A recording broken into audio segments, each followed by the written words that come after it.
अस्सलाम वालेकुम everyone, welcome back to my channel. उम्मीद करती हूँ सब खैरियत से होंगे। आज की इस वीडियो में मैं डिस्कस करने वाली हूँ यूके आईएलआर के हवाले से। एक न्यूज़ है जो कि काफ़ी चैनल्स पे चल रही है कि यूके में आईएलआर को कम्प्लीटली ख़त्म कर दिया गया है। आने वाले टाइम में आईएलआर नहीं मिलेगा। जो लोग इवन आईएलआर के करीब पहुँच चुके हैं, आईएलआर अप्लाई करने वाले हैं, उनको भी आईएलआर नहीं दिया जाएगा। क्या ये न्यूज़ वाकई ऑथेंटिक है? क्या इसमें हकीकत है, सच्चाई है? किन लोगों पर ये इम्प्लीमेंट होने वाली है, या फिर ऐसे ही लोग इस न्यूज़ को पब्लिश कर रहे हैं? सारी डिटेल्स आज की इस वीडियो में डिस्कस करूंगी। अगर आप जानने में इंटरेस्टेड हैं तो वीडियो एंड तक देखिएगा ताकि कोई भी इंपॉर्टेंट चीज़ स्किप ना हो सके। चैनल पर अगर फर्स्ट टाइम विजिट कर रहे हैं तो चैनल को सब्सक्राइब कर दें ताकि आने वाली हर नई वीडियो का नोटिफिकेशन आप तक पहुंच सके। तो without wastage of time directly चलते हैं उस न्यूज़ की तरफ जो न्यूज़ डिफरेंट चैनल्स ने पब्लिश की हैं। ये बेसिकली यहाँ पे रिफॉर्म पार्टी है। रिफॉर्म पार्टी जिसने रिसेंटली विन भी किया था यहाँ पे लोकल कौंसल्स में, उन्होंने अनाउंस किया है कि यूके से आईएलआर को ख़त्म कर दिया जाएगा। आने वाले टाइम में यूके आईएलआर नहीं मिलेगा जो लोग यूके में एज अ इमिग्रेंट्स आएंगे, सवाए उन लोगों के जो यूरोप से आते हैं या फिर जो यूके में मौजूद हैं। जो लोग एज अ इमिग्रेंट्स आते हैं जैसे पाकिस्तान, इंडिया, बांग्लादेश, नाइजीरिया, इन कंट्रीज से, इन लोगों को आईएलआर नहीं मिलेगा। यहाँ पे उनको 5 साल का वीज़ा दिया जाएगा। जब वो वीज़ा ख़त्म होगा यहाँ पे उनको स्टे नहीं दिया जाएगा, बल्कि अगेन से उनको फिर 5 साल का वीज़ा लेना पड़ेगा अगर उन्होंने अपने स्टे को एक्सटेंड करना है। बेसिकली उनका ये कहना है कि यहाँ पे आने वाले टाइम में इलेक्शन हम ही विन करेंगे और हम ही इस रूल को इम्प्लीमेंट करें। लेकिन यहाँ पे मैं एक चीज़ क्लियर करती चलूँ कि कोई भी रूल इम्प्लीमेंट होने के लिए उसको टाइम की ज़रूरत होती है और पूरे प्रोसेस से गुजरता है। ये नहीं कि फ़ौरन से एक रूल जो है वो अनाउंस किया जाए और उसको इम्प्लीमेंट कर दिया जाए, ऐसा पॉसिबल नहीं है।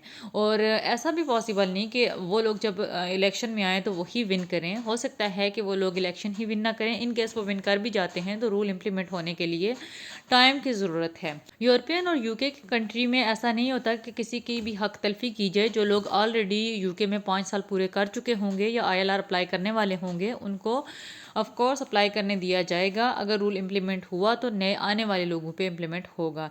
ऐसा बिल्कुल भी नहीं है कि सबके लिए ये रूल है। और दूसरी बात है, एक और भी चीज़ मैं आपको यहाँ पे बताती चलूँ कि यहाँ पे ह्यूमन राइट्स के लिए बहुत सी पार्टीज़ हैं जो बोलने वाली हैं और ह्यूमन राइट्स के अगेंस्ट कुछ भी नहीं किया जाता, क्योंकि यहाँ पे हम ह्यूमन राइट्स का बहुत ज़्यादा ख्याल रखा जाता है। यूके हो या फिर यूरोप हो, किसी भी कंट्री में अगर इन कंट्रीज़ में देखा जाए तो ह्यूमन राइट्स के लिए बोलने वाले यहाँ पे बहुत से लोग हैं। इस अनाउंसमेंट के फ़ौरन बाद ही लोगों के रिएक्शंस आने भी स्टार्ट हो गए हैं। आपको पता है यूके में एक पार्टी ऐसी है जो इमिग्रेंट्स के अगेंस्ट है और दूसरी पार्टी ऐसी है जो इमिग्रेशन के साथ है। तो यहाँ पे बहुत से लोग डिफरेंट किस्म की ट्वीट्स वगैरह भी कर रहे हैं। तो उनके अकॉर्डिंग कि यहाँ पे लीगल राइट है लोगों को कि वो उनको रहने दिया जाए अगर वो यूके आते हैं या यहाँ पे टाइम स्पेंड करते हैं, तो यूके की इकॉनमी को भी स्ट्रॉन्ग करते हैं और इसके साथ साथ उनके अकॉर्डिंग कि किसी को भी लीगली अगर डिपोर्ट किया जाएगा तो ये एक्सेप्टेबल नहीं होगा। और इसके अलावा भी आपको पता है यूके में आए दिन रूल्स तो चेंज होते रहते हैं। काफ़ी रूल्स जो है वो चेंज होते हैं, इमिग्रेशन के लिए डिफरेंट स्टेप्स लिए जाते हैं। लेकिन इट डजेंट मीन कि जो लोग यहाँ पे लीगल हैं, राइट्स पे हैं, उनकी हक तलफी की जाएगी। बहुत चैनल्स ऐसे हैं जो न्यूज़ को एग्जैजरेट करके बताते हैं, बढ़ा चढ़ा के बताते हैं और लोगों में सनसनीखेज़ी फैला देते हैं। बिल्कुल भी ऐसा नहीं, ना ही आपको अभी डरने की ज़रूरत है। अगर आप यूके आने का प्लान कर रहे हैं, लीगल वे में यूके आ रहे हैं, तो ऑफ कोर्स आप पे ये रूल इम्प्लीमेंट नहीं होगा। जो लोग प्रॉपरली यहाँ पे 5 साल गुजार लेते हैं उन पे ये रूल इम्प्लीमेंट नहीं होगा। आने वाले टाइम में जब न्यू गवर्नमेंट आएगी तो वो गवर्नमेंट अगर इस रूल को इम्प्लीमेंट करेगी तो मे बी फिर इम्प्लीमेंट हो जाए, लेकिन अभी तक इसमें कोई ऑथेंटिकेशन नहीं है। सो होपफुली आज की ये वीडियो आपके लिए हेल्पफुल रहेगी। वीडियो अगर अच्छी लगे तो लाइक एंड सब्सक्राइब कर दें। फिर हाजिर होंगे इंशाल्लाह एक नई इन्फॉर्मेटिव वीडियो के साथ। बहुत सी दुआ में याद रखिएगा। अल्लाह हाफिज़।